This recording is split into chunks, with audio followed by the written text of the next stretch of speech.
Hi, what's up guys? So I am in BGC, Philippines right now. I've been traveling Southeast Asia for around 5 months now. Common question that I receive is, how is dating out here? I'm gonna be completely honest, I have not dated here at all. Okay, no, that's not true. There was that one little fling with the Israeli girl in Thailand, but other than that, I haven't really been dating here. And today I wanted to talk about the reasons why I refuse to date here in Southeast Asia. I don't know if you guys feel this, but there's this weird paradox of travel where the more places you see, the less satisfied you become with going to a place. I'm happy that I've been able to see the world and experience so much because I think it gives you an appreciation for life. This has become my regular life where I'm always traveling to new destinations. So it's kind of been my new norm, and it's very exhausting going to a new place, having to set up routes again, trying to meet new people, go to all the tourist sites. By being a very well-traveled person, there's a bunch of things about every culture that you like and a bunch of things that you don't like. That's why it's hard for me to go to a certain place and just date women from that place. It would be hard for me to connect my values and everything that I know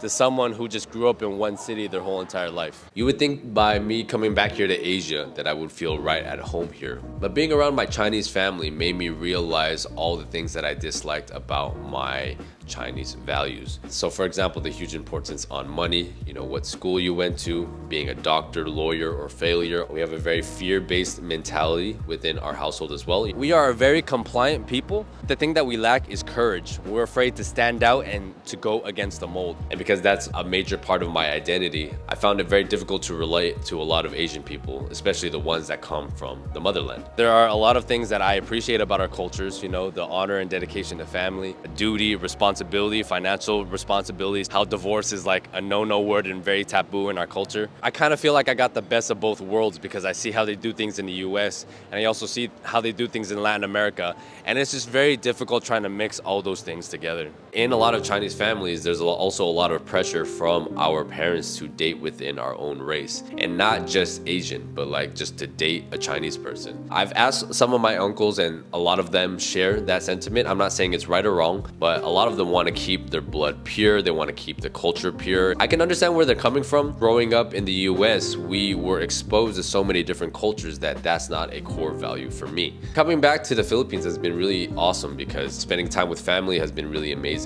It showed me the difference from my cousins who grew up here in the Philippines to me who grew up in the US, and how different we see the world and our values are. Also, just like any country in the world, there are cultural norms that you can only understand growing up in a specific environment. A couple days ago here in the Philippines, I met this guy who looks as white as possible, blue eyes and everything. His dad is American, but his mom is mestiza, and he was born and raised here, even though that I may look more Chinese Filipino, but I grew up in America. So I'm technically more American than he is, and he's more Filipino than I am just because of how we were raised. If you guys are enjoying this video, please give it a like. If you guys are looking to contact me for a consultation or anything else, feel free to hit me up right here. If you guys are looking for more information on my Moving to Colombia course, I'll leave that in the pinned comment down below.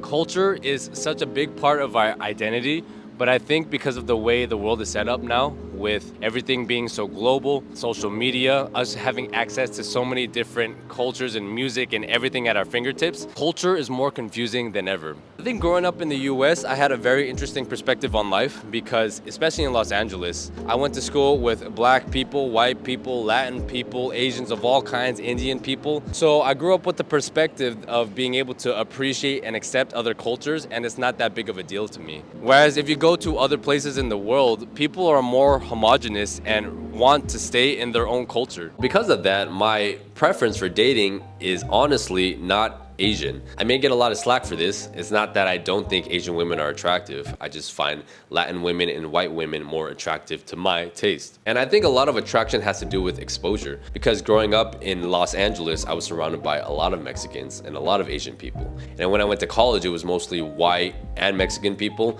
So that eventually kind of became my taste in women. I will admit though that Viet women are still undefeated. To me, they're the hottest Asian women. And if an opportunity like that did come up, I could could potentially date a Vietnamese girl, but I think in the back of my head, because I know what I want, it would be very hard for me to be faithful to my partner if I knew that this wasn't 100% exactly what I wanted physically. So now I think the ideal partner for me actually is someone who is from an Eastern culture but grew up in the West. So it's funny, a lot of people say that I'm probably just gonna end up with an American, and I think that's a very high possibility. Not just like a regular American, but someone who's like a descendant of immigrants. Out of everybody that I've met in the world, I think those are the people that I have connected with the most. Something else that I notice is a problem, especially in these countries, is the language barrier is a huge issue. Being in a place like Latin America, I think it's a little easier to get by because English and Spanish are a lot closer.